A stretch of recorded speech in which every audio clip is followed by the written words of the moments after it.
Será que psicanálise e cristianismo conseguem dialogar? Qual é o lugar do cristão na psicanálise? Eu gostaria de falar isso com você hoje, sendo eu um pastor e psicanalista. Antes de qualquer coisa, já aproveita para se inscrever no meu canal. Aqui você encontra de teologia à psicanálise, à filosofia. Aqui nós dialogamos todas essas coisas, mas também tem momentos profundamente pastorais aqui também. Então, às vezes eu e minha esposa produzimos aqui conteúdos voltados para o casamento. Então aqui é um grande berço de conhecimento, tá bom?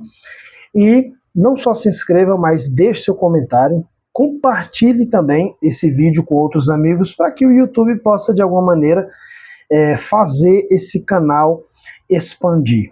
Bora lá então para o nosso assunto.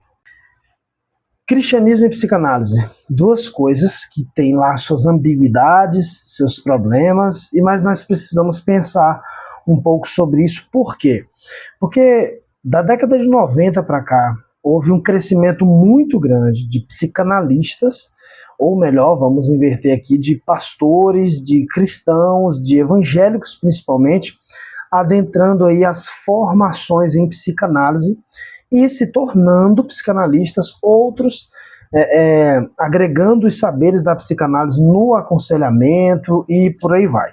Mas vamos pensar aqui sobre limites, possibilidades, convergências e divergências, e no final vou tentar falar um pouco sobre como um cristão lida com a psicanálise, ele sendo um cristão e psicanalista.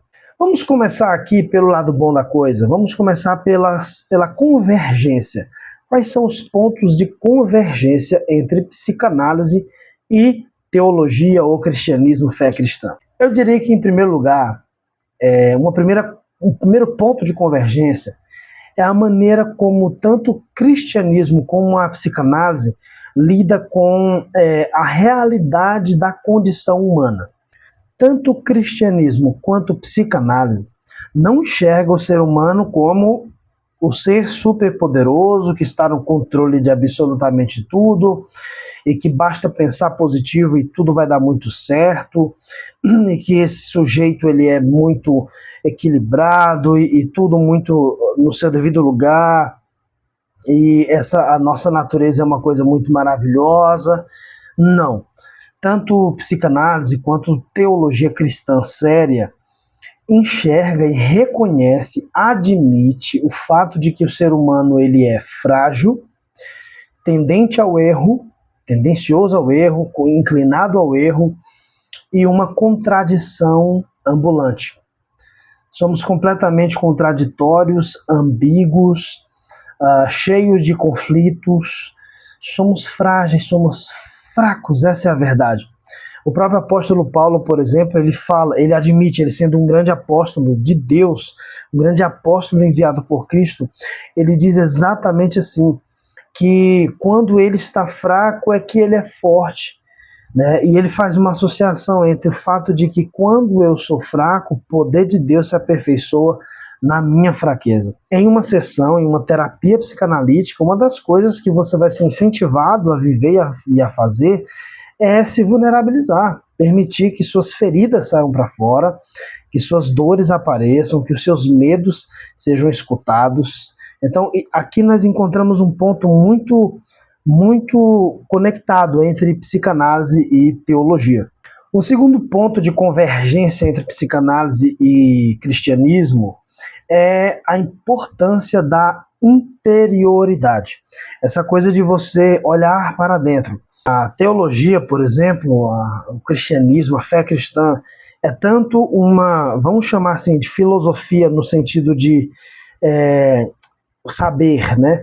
É tanto uma filosofia que te orienta a olhar para o alto, olhar para cima, olhar para o transcendente, para a esperança, transcender a mim mesmo, mas ao mesmo tempo as escrituras nos ensinam a olhar para dentro. Nós temos Salmo 139, que inclusive o próprio Deus faz isso, ele nos sonda e nos conhece. Nós temos, por exemplo, o salmista que, dialogando com sua alma, diz: por que está abatido a minha alma, por que te preocupas dentro de mim? Nós temos o Salomão dizendo, olha, de tudo que deves guardar, guarda o teu coração, porque dele procede as saídas para a vida. O apóstolo Paulo nos orienta, antes de ceiarmos, examinarmos a nós mesmos. Então, é muito importante perceber que essa coisa do se examinar, se olhar, se analisar, dialoga bastante com a psicanálise, que é um método para isso. Então, a psicanálise ela é um método que nos ajuda e nos ensina a olhar para dentro, fazendo as devidas pontuações, levantando os devidos questionamentos, as devidas indagações, que vão nos levar a encontrar verdades que estão ali ocultas e que queremos rejeitá-las, negamos, queremos não permitir que elas venham para fora. Então isso é uma relação muito estreita aqui entre fé cristã e psicanálise. E um outro ponto de convergência seria o papel da fala, o papel da fala, da palavra. Tanto na psicanálise como no cristianismo existe um incentivo a você falar, você colocar para fora aquilo que te causa algum tipo de mal, seja espiritual, seja emocional. Por exemplo, na psicanálise é importante que você fale, por quê? Porque do seu interior brota, sai os teus desejos, os teus impulsos, aquilo que está dentro de você, os teus conflitos que estão ali internamente sendo vivenciados, vão aparecer por meio da fala. A fala meio que vai denunciar aquilo que você está tentando esconder. Então, na teologia cristã, na Bíblia, nós temos esse incentivo à confissão. Nós temos um salmo inteiro de confissão aberta, onde o salmista Davi, ele diz abertamente sobre seus pecados, suas falhas, os seus erros, ele simplesmente joga isso para fora, Salmo 51. Nós temos, por exemplo, o Tiago, em sua epístola, dizendo que devemos confessar uns aos outros para sermos curados. O próprio Jesus, quando está confrontando os fariseus, ele diz, olha, a boca fala do que está cheio o coração. Da mesma maneira, a psicanálise entende que a via principal da expressão do inconsciente, a via principal da expressão da sua vida interior, a via principal para que você arranque aquilo que te consome por dentro é pelas vias da palavra, do que é dito, do que é falado, do que é denunciado, confessado. Então, essa importância da não repressão e sim da expressão para a cura, ou no cristianismo, redenção, confissão para a redenção, e na psicanálise, expressão para a cura, são coisas que dialogam muito bem. Mas como nem tudo são flores, nós temos as divergências. Eu diria que um primeiro ponto divergente está nos fundamentos antropológicos, na maneira como psicanálise vê o homem, como teologia vê o homem também. Então, em psicanálise, o ser humano ele é estruturado por pulsões, afetos, desejo, libido, né, os impulsos, id, ego e superego, consciente, pré-consciente, inconsciente. Então você vê que você vê que a linguagem psicanalítica, principalmente freudiana, na hora de explicar a personalidade humana, transita muito nessa coisa do psíquico e ao mesmo tempo biológico, né? Por que não dizer biopsíquico, né? Enfim, a ênfase, o olhar psicanalítico para o sujeito, a pessoa humana, é um olhar psíquico que enfatiza os sonhos, os pensamentos, o desejo, a pulsão, o libido e por aí vai. Já na fé cristã, nós temos um olhar um pouco diferente disso. Não que o cristão ele nega o fato de o ser humano ter tudo isso que a psicanálise diz que ele tem. Só que o ser humano, a teologia cristã, a fé cristã, enxerga para além. Entende que o sujeito não se reduz a isso. Ele não pode ser reduzido a libido, ele não pode ser reduzido a impulso. Pelo contrário, nós somos seres espirituais, criados à imagem e semelhança de Deus, que, portanto, precisa de Deus, uma vez que o pecado nos aprisionou nessa condição de escravidão carnal e espiritual. Então, aqui faz com que, se a psicanálise lança esse olhar interno, essa coisa do psiquismo, Nós temos uma teologia que nos faz lembrar que nós pertencemos a algo maior do que tudo isso aqui. Um outro ponto de divergência muito importante é a natureza do sofrimento humano. Para a psicanálise, nosso sofrimento, eu estou falando dos transtornos, das neuroses, das angústias, da ansiedade, o tormento humano, isso é derivado de conflitos inconscientes que esmiuçam, machucam, bagunçam, desordenam nossa alma de alguma maneira. E é necessário, portanto, que todas essas coisas venham às claras, à luz da consciência. O que está inconsciente venha para o inconsciente, para assim nós conseguirmos elaborar essas coisas. Já na teologia cristã, na fé cristã, entende-se que, não negando o fato de que há conflitos internos em nós, mas que a fonte de tudo isso é o pecado. O pecado vem e nos quebra. O pecado vem e racha, provoca rachaduras em nós, desordena a nossa ordem interna na qual fomos criados. Deus nos criou ordenados e o pecado vem e nos desordena. Então há uma diferença aqui nas duas visões. E talvez eu vou citar uma última, tem outras convergências e divergências, mas eu vou citar uma última aqui que é muito importante, que é a culpa. O papel, a função, a culpa na psicanálise e na teologia. Na visão cristã, a culpa, ela é, vamos dizer assim, uma marca que prova ou que detecta a presença do pecado no mundo. Tanto psicanálise como teologia têm uma coisa em comum. O quê? A realidade da culpa. Nós somos seres culpados. Nós simplesmente somos atormentados pela culpa. E uma culpa que é difícil colocar em linguagem, colocar em palavras essa culpa. Porque ela é tão profunda, ela é muito profunda. Do mesmo jeito, psicanálise identifica essa culpa, mas psicanálise vai atribuir isso aos padrões morais, à ética, ao processo civilizatório. Então, essas coisas vão levando o sujeito a reprimir de tal maneira seus impulsos e desejos, que isso acaba gerando uma espécie de culpa, porque o ser humano ele não para de desejar, ele é sempre desejante. Mas ele está sempre desejando o que é moralmente proibido, portanto ele é inflamado em culpa. Essa é uma visão psicanalítica. Mas a visão bíblica, a visão teológica da culpa é outra.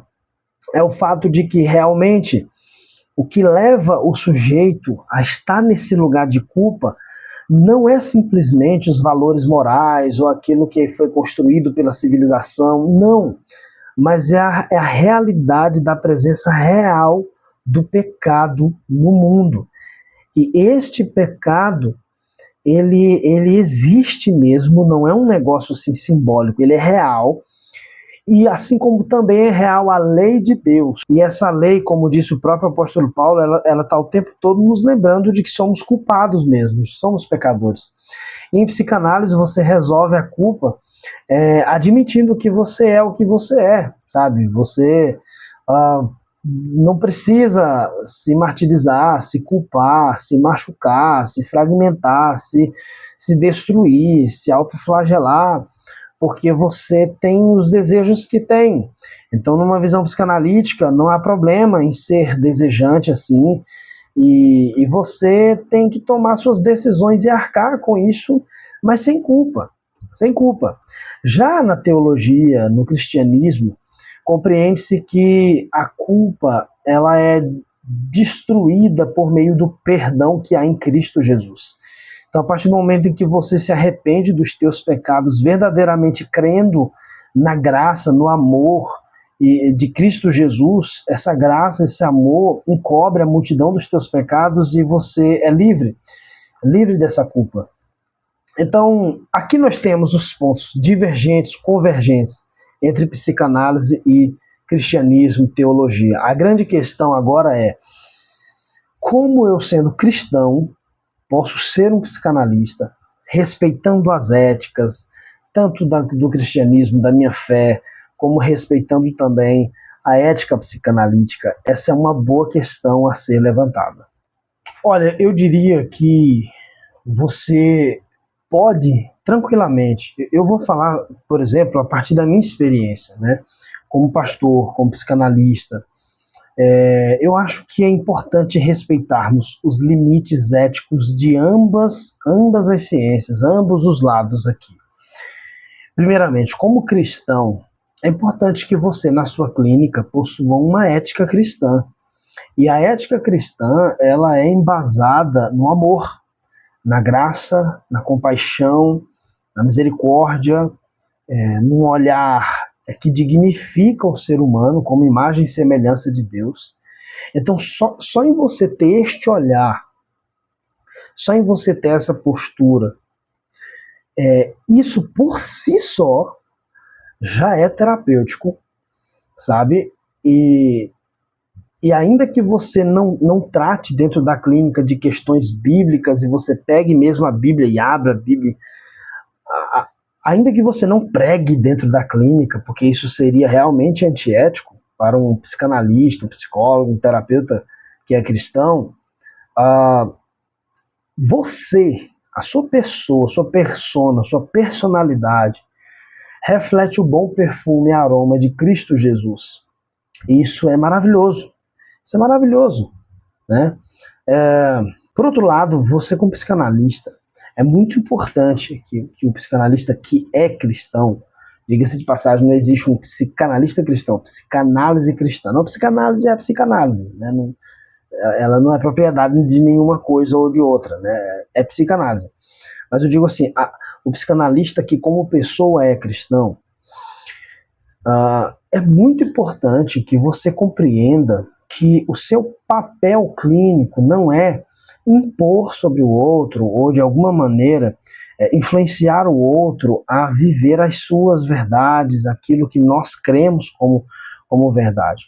O terapeuta psicanalítico, o analista, o psicanalista, ele escuta, ele acolhe, ele questiona e ele ajuda o paciente a enxergar coisas que o paciente não tem visto até então.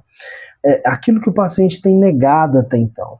Suas negligências, suas condutas, suas escolhas, seus desejos, suas repressões.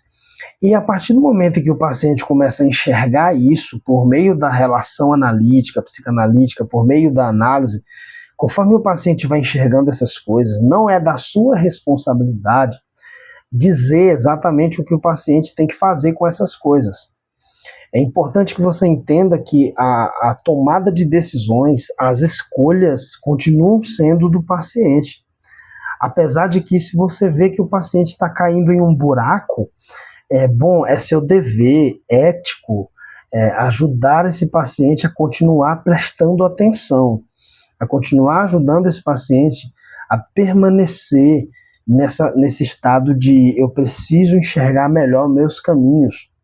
Então entenda que muitas vezes, eu até digo assim, a psicanálise, por muitas vezes no meu trabalho clínico, foi uma ponte para que o paciente começasse a questionar coisas mais elevadas. Então ele entra no processo de análise com o sofrimento e ele vai aprendendo a questionar isso, a duvidar, a perguntar, a olhar com atenção. E daqui a pouco, sem que eu o influencie de alguma maneira mais direta, ele começa a questionar sobre coisas superiores, e isso acaba levando-o à fé. Respeitar estes limites éticos é um caminho muito saudável para um psicanalista que é cristão, para um cristão que trabalha com psicanálise, como psicanalista. Você não precisa aderir toda a psicanálise freudiana ou algo do tipo, e antes que queiram me crucificar aqui, psicanalistas queiram me crucificar, gente, nem mesmo os outros psicanalistas aderiram tudo que Freud disse, nem Winnicott, nem Melanie Klein, nem Lacan, nem Bion aderiu toda a psicanálise de Freud, pelo contrário, a transformou. E vale ressaltar que nós temos no corredor da psicanálise um personagem muito importante chamado Oscar Pfister, que se por um acaso o Freud aproxima a psicanálise aqui da medicina, da biologia, Lacan da linguística, da filosofia, nós temos o Winnicott que, sabe, aproxima bastante a psicanálise dessa relação maternal, uma coisa quase pediátrica mesmo.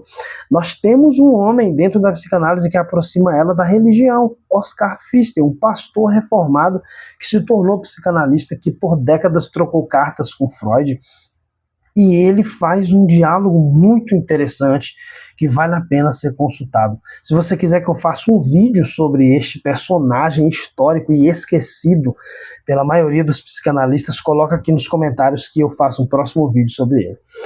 Por hora, nós vamos ficar por aqui, sobre esse assunto. Se você tem alguma dúvida, eu gostaria muito que você colocasse aqui, e eu vou fazer vídeos respondendo essas dúvidas de vocês, tá bom?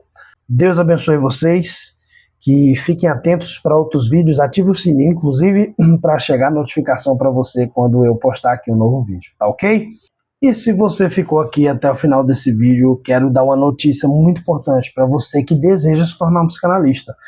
Estão abertas as inscrições para o processo seletivo da minha formação em psicanálise, a FOPS-LC, Formação de Psicanalistas Lohan Castro. É só você dar uma olhadinha aqui na descrição, tem o link para que você dê seu primeiro passo do processo seletivo, para assim em diante você poder saber se consegue tornar-se um psicanalista ou não, ingressar na formação ou não. Estamos fazendo um processo seletivo bem rigoroso, então, mas é importante que você dê o primeiro passo. Você só vai saber se você vai ingressar nessa seleta turma se você iniciar e dar o primeiro passo aqui. Então tem o link aqui na descrição, é só você dar uma olhada. Eu te espero nessa turma.